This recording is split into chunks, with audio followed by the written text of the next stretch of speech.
Our next presenter, or our next presentation, will be a look at prisons and COVID-19 Louisiana State Prison. And we will be joined by Sister Belinda Parker Brown, who is the representative of the Louisiana United International on the steering committee of the coalition. And she is speaking to us from Louisiana. Uhuru, Sister Belinda Parker Brown. Uhuru, my sister. Yeah. Wow. I am so excited to be a part of the Black is Back coalition. I just would want to start off by saying that I never ever would have imagined that I would be experiencing what's happening today in the world. I'll be 61 years old this year. And to go to the store and being told that I can't get but 1 dozen of eggs and 2 gallons of milk when I have 8 siblings and 11 grandchildren and 8 people in my household. I am devastated by what's happening here, especially in Louisiana. I want to share that I just saw something that I never would have seen on YouTube, and it is a funeral for a very great person that was a member, a deacon in the church that rushed his wife to the hospital with the pneumonia. And she's at home recovering from the pneumonia, and he's dead from the COVID-19. That just happened about 2 hours ago here in Louisiana. Again, I'm devastated about the fact that I am also a victim of what's happening here in Louisiana. My oldest daughter worked for one of the charter schools in New Orleans, and the school was infested with the COVID-19 virus, and she happened to test positive after she found out that her assistant co-worker was tested positive. So personally, this is very hard for me to talk about my personal experiences that I'm having with the COVID virus right now here in Louisiana, because I just had to rush my 13-year-old daughter to the urgent clinic on yesterday and was told that they would not test her because she had swollen tonsils and a strep throat. So they said that they would not test her for the COVID virus until she was better from that problem. So with that said, I just want to say that the Jim Crow-ism is alive and well here in Louisiana. These people knew way before time that Louisiana was going to be very vulnerable to this type of outbreak.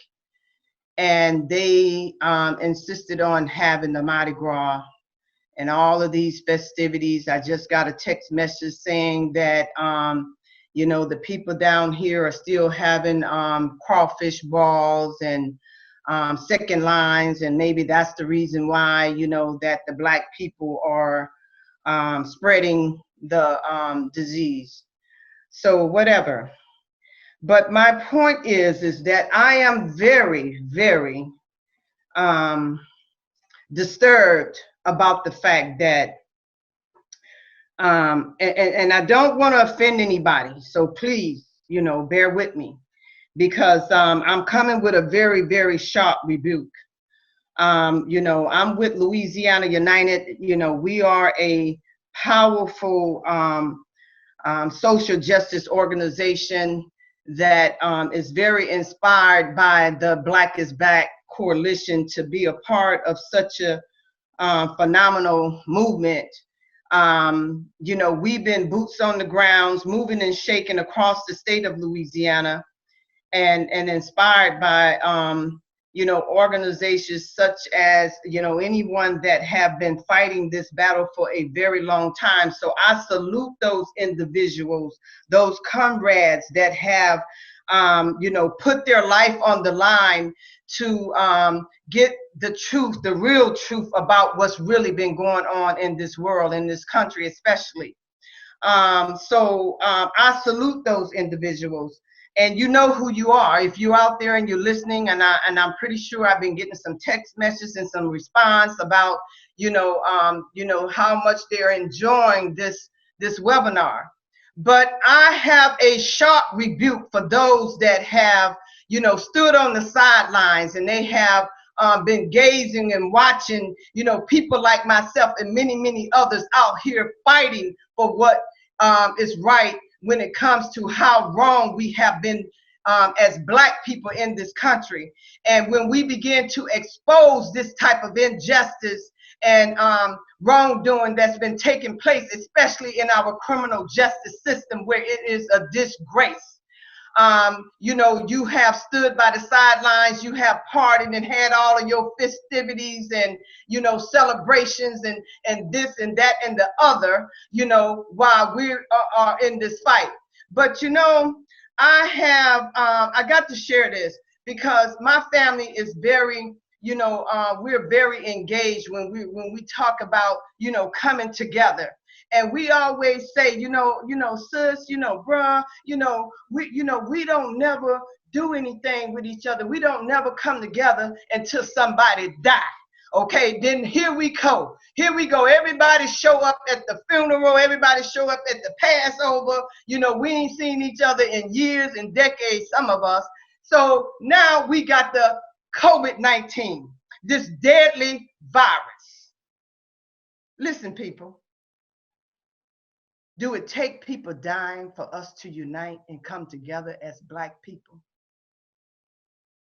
Is that what this is really all about? That we got to die first before we wake up and realize that, like Michael Jackson said, that they don't care about us. Wake up. You know, Angola, here in Louisiana, was known as one of the worst prisons in the world and the most deadly, the most bloodiest prison. And they have over 7,000 inmates packed in this place, 100 people to a dome. And we're saying that this place is a disgrace to the whole United States of America. Why does it still exist? Why is it in existence when everybody knows about Angola? Everybody knew about Katrina and how bad people were treated here in Louisiana. And you think Katrina was bad? Now we got COVID-19 in Angola. And I just got a call from a very dear inmate, none other than Pastor Earl Victor, that should not be there, along with many others. You know, I want to talk about how we had, you know, was very successful to get a racist, unconstitutional Jim Crow law out of our Louisiana statute, where they were putting people in prison on a schemed up, concocted, racist Jim Crow law. We called it the 10-2. And we said to the people, this is wrong. It's wrong. Prison for profit is wrong. Mass incarceration is wrong. Putting people in prison and making slaves out of them, working them for 4 cents a day is wrong, people. So now I want the whole world to know, Angola. I'm being told, and this is not in the news, okay? This is coming from the inside, from the belly of the beast of Angola, that they are taking people out there right now as I speak in busloads. They're rounding them up from all the facilities across the state, and they're taking them all out there to Angola. Because, listen, I got to stop saying listen, because I want people to hear me. It's a difference between listening. My grandmother told me you listening and go in one ear and out the other. I want you to hear me, because hearing is an action word. They want to make Angola the breeding ground, the quarantine, okay, the COVID virus. And it's intended to prevent this deadly virus from spreading. Now, this is sad. I want the world to know that this is a death sentence waiting and manifesting right before our eyes. Because in Angola, you got 100 men to a dome. How are they going to practice social distancing? They don't have any administrative remedies. They're feeding people through the doors because they don't have the proper medical equipment. People are sick and they're dying. And they're not telling us the truth.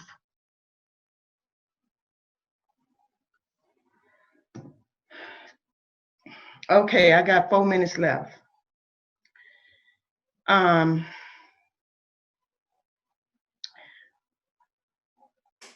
Our actions is bad as Black people.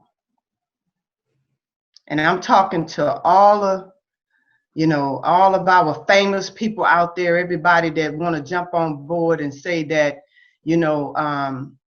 the COVID virus is a major disparity between, Blacks and how Blacks are being treated.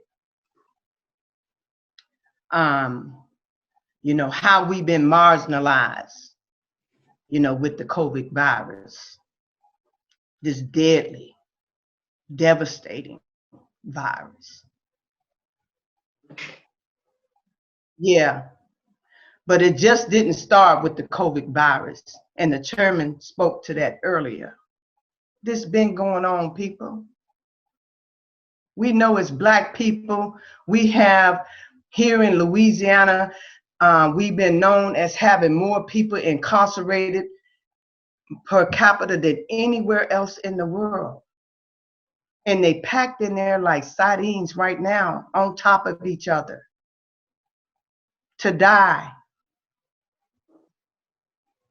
So we're fighting on the front lines, and Louisiana United International is saying to let these people go. Release these people. This is an extraordinary circumstances, and there are laws here in Louisiana that says when we are facing this type of crisis, these people can be released, a lot of them on house arrest, a lot of them can be bonded out, and they're not doing it, people. They are not doing it here. But I want you to know what they are doing, which we already know, that the plea bargain is nothing but a scheme. It's a systematic, a sophisticated scheme where they threaten and badger people to take pleas because they don't want people to exercise their constitutional rights by going to trial. So what they're doing, they are using the COVID virus, this deadly virus, to threaten and badger and force people to take pleas, or else they're telling them you're gonna get the corona, and you're gonna die in here. So I just got off the phone with a young man crying and pleading and saying he would plead to anything so he don't have to die in these godforsaken hellhole jails or prisons from the coronavirus. He would plead to anything, people. And this is wrong. So my time is up. I have a whole lot to say. My heart is heavy. But we need help here in Louisiana. And Louisiana should take the lead to unite and the people across this country like never before. And Black is Back is such an inspiration to this movement because we got to get it right this time. That's all I'm saying. We can't wait 150 years, people. We got to get it right this time, okay? We got to get it right, all the way right. Thank you for allowing me to be a presenter in this very powerful, dynamic webinar. Thank you. Uhuru. Uhuru. Thank you, Sister Belinda. Thank you. And this is just a reminder to everyone that we do have a question and answer period coming up. We have one more presentation, and then we will open it up for question and answer to any of